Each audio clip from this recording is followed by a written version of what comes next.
Hello and a warm welcome to Federal Special Program Capital Beat. Amidst opposition walkout today, the union government has passed the Sustainable Harnessing and Advancement of Nuclear Energy for Transforming Bill 2025, which is known by the acronym of Shanti Bill. Now, what this bill, we are told from the government side, does is that it seeks to open up the tightly controlled civil nuclear power sector for private participation as India eyes 100 gigawatts atomic energy capacity by 2047. Now, the Shanti Bill is billed as a major legislative reform approved by the Union Cabinet and aims at opening India's civil nuclear power sector to private companies for the first time in decades. It represents one of the biggest shifts in India's nuclear policy since independence. That's what the government is saying. Now, what all does it do? The key points of the bill: what does it do? It ends the monopoly. It expands the private sector role, better regulation. That's what the government is saying. There is an FDI push, and there is a larger goal to help India achieve its target of 100 gigawatts of nuclear power capacity by 2047. Now, what are the objections? Now, let's come to the objections because opposition walked out today. But what is the opposition saying? Now, say, for example, I'll talk about what Chandigarh MP Manish Tiwari today said. He said that the BJP is attempting to derail the UPA government's attempt to end India's nuclear apartheid by filing a no confidence motion against Manmohan Singh dispensation. Manmohan Singh was trying to break the nuclear apartheid, and BJP tried to derail the program. That's what he alleged. Then he referred to the provision of private participation in the nuclear power project and said that what was striking was the bill comes a month after a private conglomerate announced its plans to enter the sector. And then he said, is this a coincidence? Now, he's also raised the point that there was a consensus in 2010 to make the supplier liable for nuclear accidents by making provisions for the operator's right to recourse. And it was felt that with foreign suppliers coming into the sector, this provision was important and it was supported by the BJP, he said, adding that this part is missing in the new bill and it should be part of it. And then he quoted the example that if a nuclear accident takes place, and since we are dependent on the foreign suppliers, shouldn't the supplier be liable?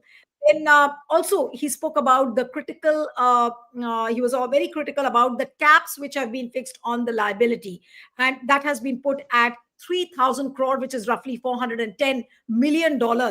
And he gave the example that in case of Bhopal gas tragedy, the compensation was a mere 470 million, that is 15 years ago. And therefore, he demanded that the liability cap should be fixed to about 10,000 crore. Similarly, Samajwadi Party's Aditya Yadav, he said that the party is opposing the bill, claiming that the ruling BJP was rolling out a red carpet for the foreign companies. And he also said that BJP is taking a U-turn on what it has said about the in this house. Then Trinamool Congress's Shaugato Roy also demanded that the liability cap should be increased. Shashi Tharoor said that it is not a nuclear bill, but an unclear bill, and this is a dangerous bill which should go to a standing committee or a JPC. Then similarly, DMK also pointed out that this 3,000 crore is a minuscule amount as a liability. Then NCP's Supriya Sule also said that how can you put a cap on liability and how did you arrive at this magic number? So more or less, these have been the objections. But this evening, I have a very special guest, veteran politician and former Union Minister Yashwant Sinha, who was a witness in 2010 when the Manmohan Singh government passed the nuclear liabilities, the Civil Nuclear Liabilities Damage Act at that point of time. And then BJP, along with the left, had opposed. And now BJP is almost doing a U-turn. So we thought of speaking with him. Thank you so much, Mr. Sinha, for joining on such an important issue. What are your thoughts about this Shanti Bill, if I may call it a Shanti Bill? What does it mean for you? It's one of the ironies of history that I should appear in your show and oppose a legislation which has been introduced by the BJP government, NDA government, on a point on an issue which we had opposed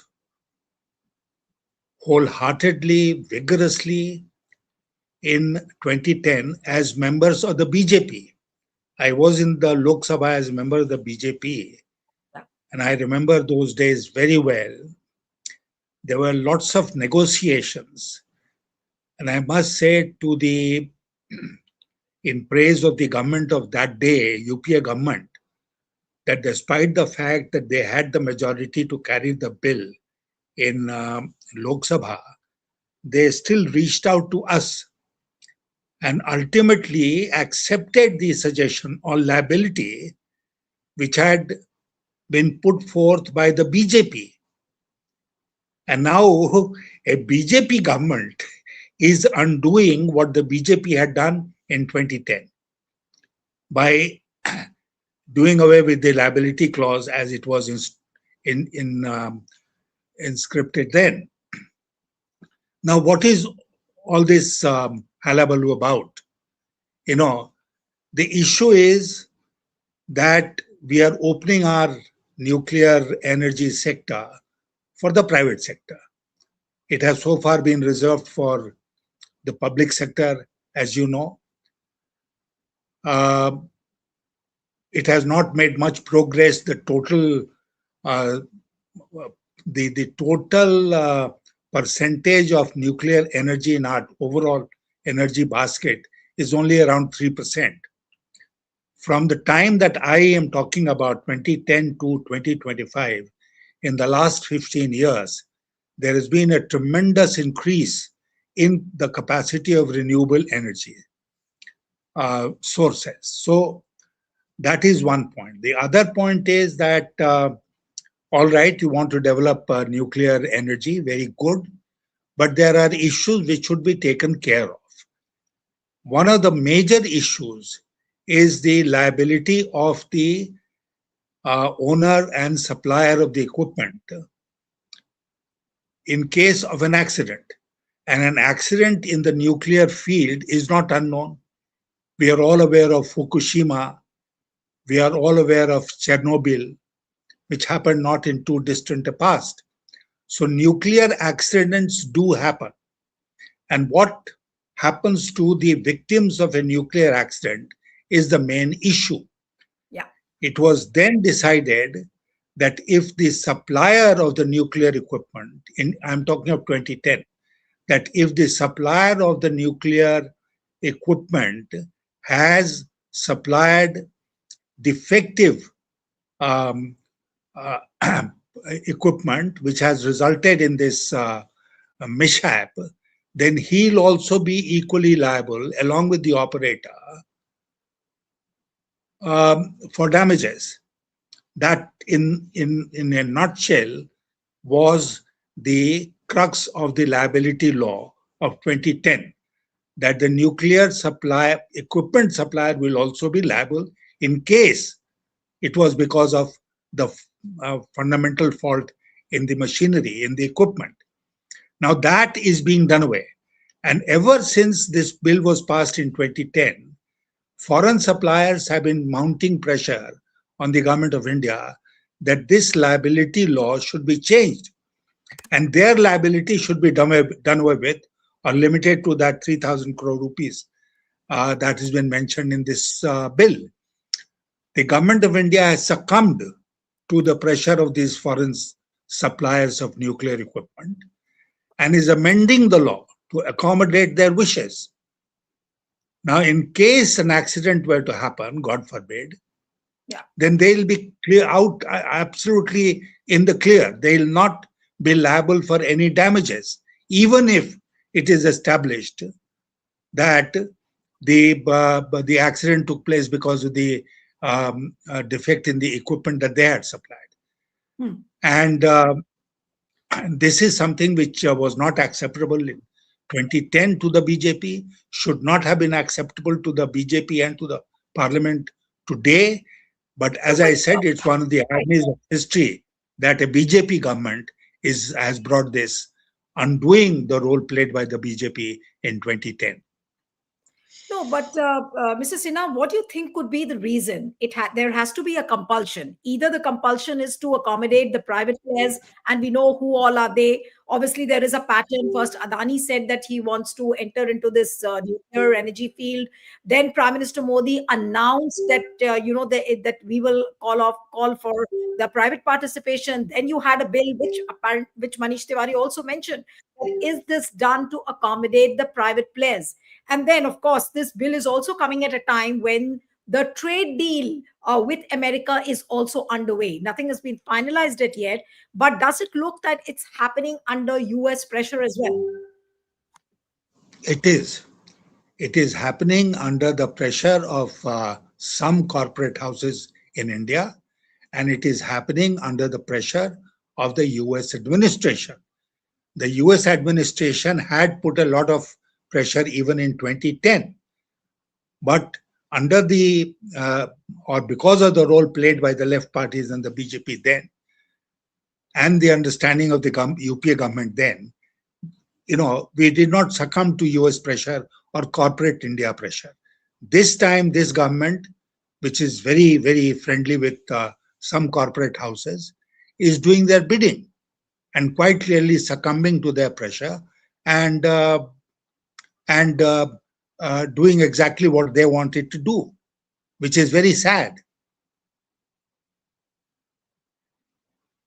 But what do you think now will happen to the atomic energy regulator, that is the AERB? Now they are saying that it's a totally new regulatory framework which they are looking at. They are also looking at making India a huge nuclear power generation country by 2047, and it all comes under Viksit Bharat.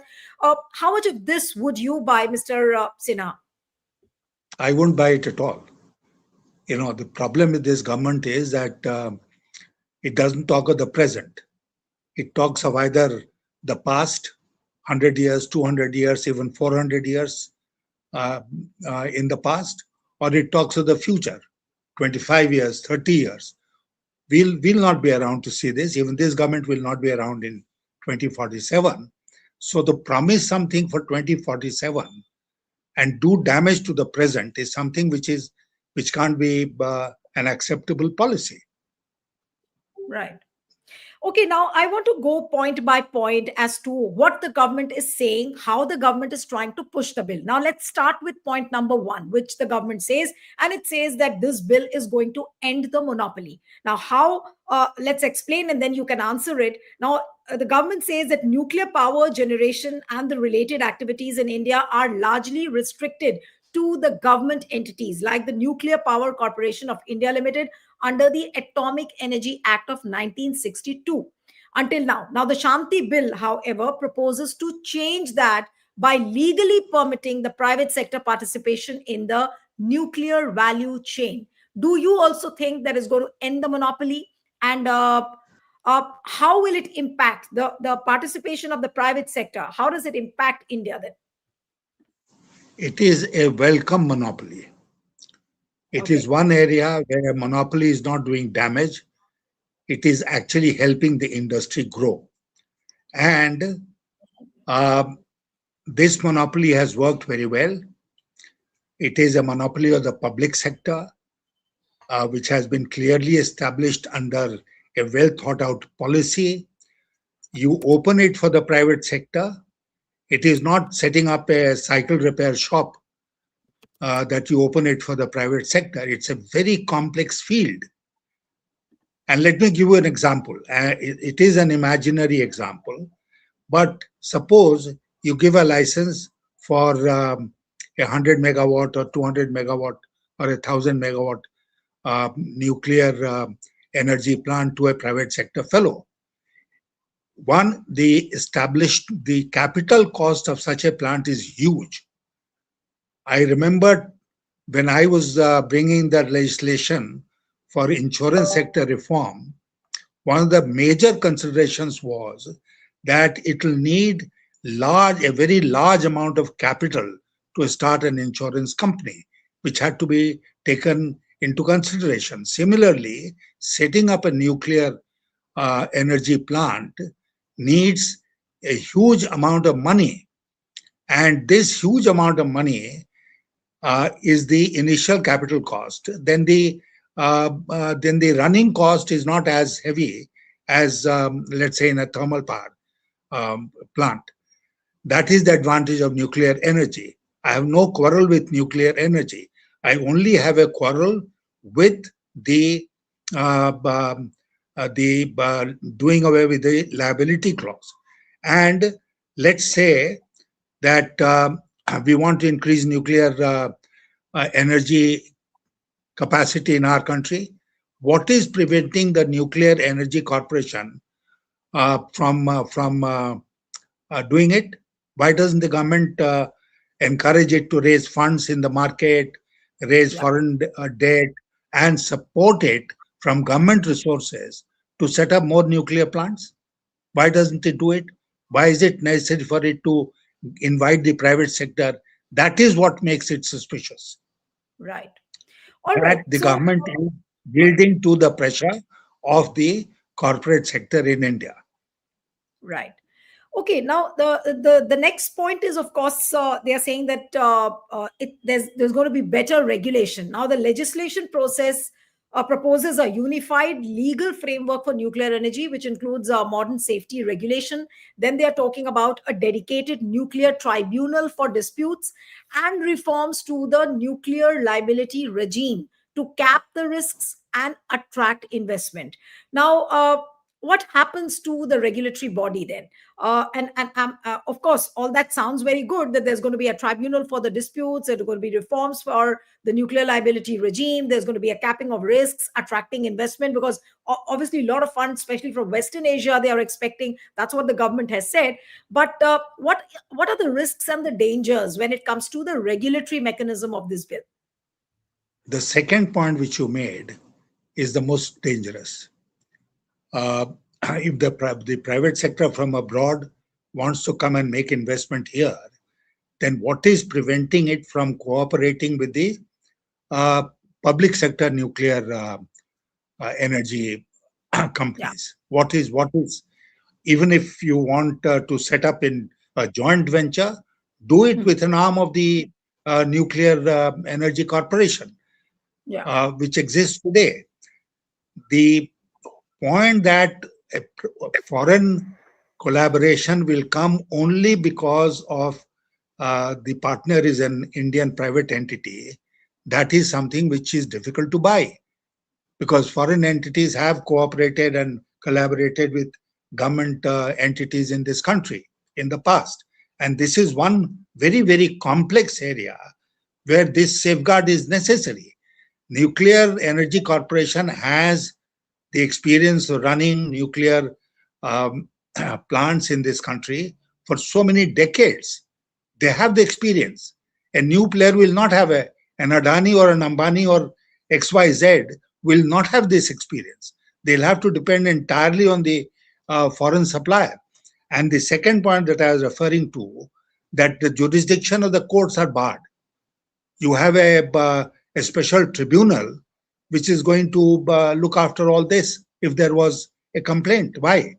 Why are you interfering with the normal judicial process which is available to all other in all other sectors in this country?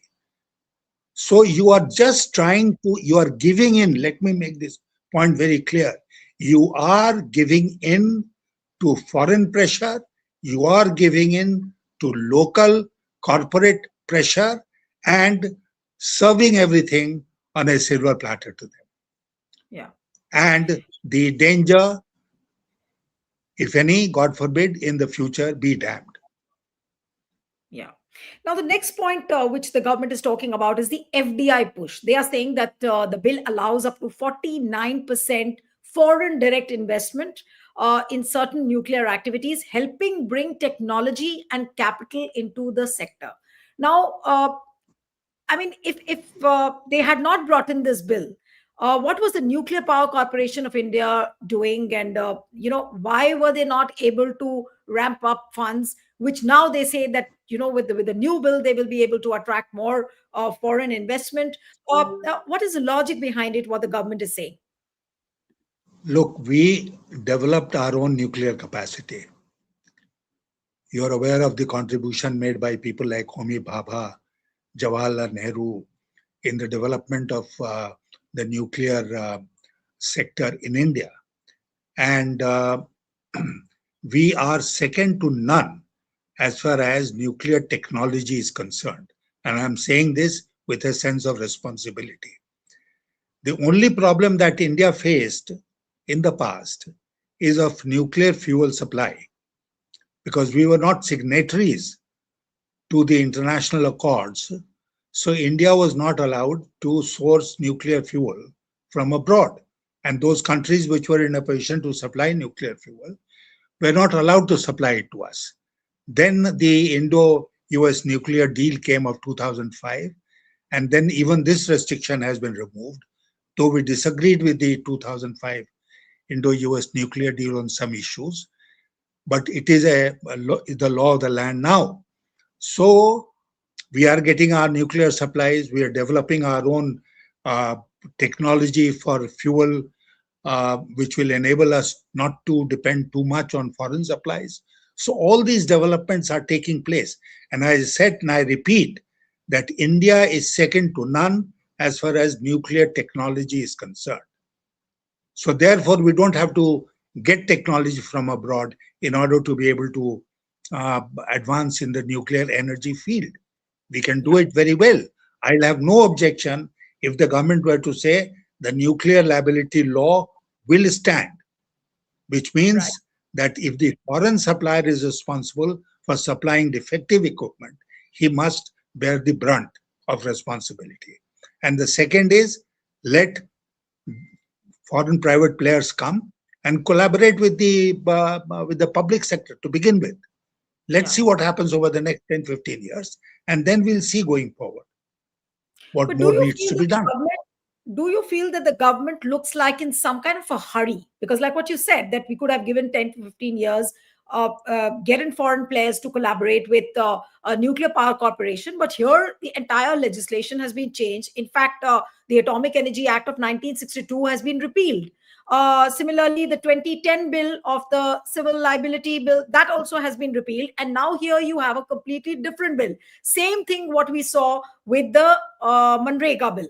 Now they've completely repealed that, and now they have brought in VBG Ramji bill. What they are calling. So, is there some kind of a pattern you are observing with the government, Mr. Sinha?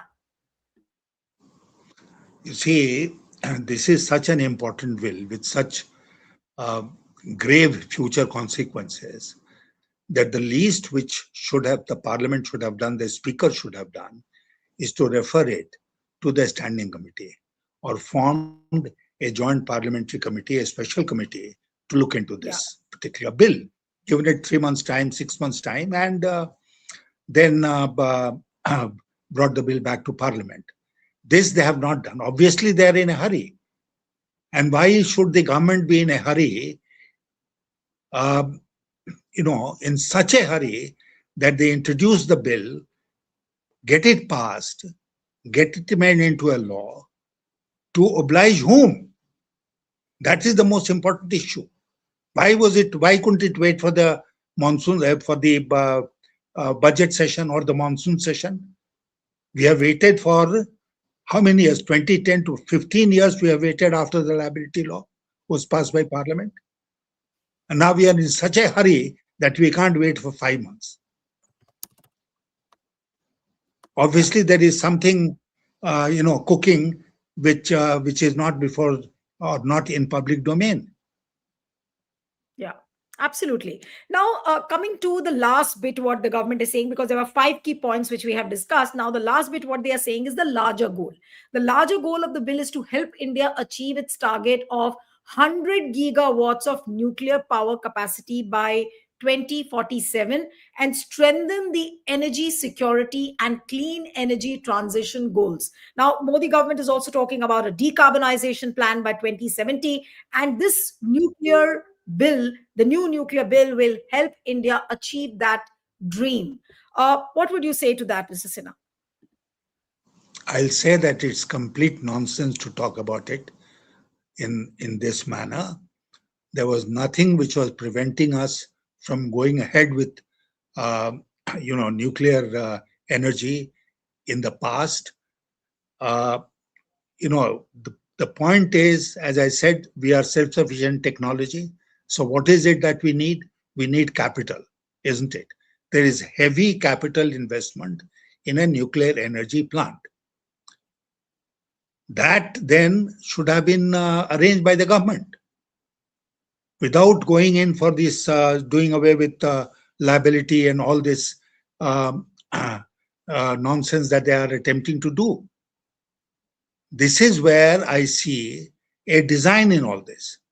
One, the hurry in which the bill is being passed. Two, Yes. some of the very uh, important uh, safeguards which India has always held dear, they are being dispensed with. The judicial system is being dispensed with. And we are making it attractive only for whom? For the foreign partner, for the foreign participant. The Indian corporate, in collaboration with the foreign company, will have a absolutely assured future without any liability.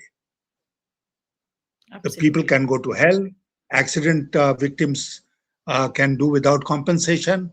Nothing is going to devolve as far as these corporates are concerned. So But we are right. playing into the hands of the corporates.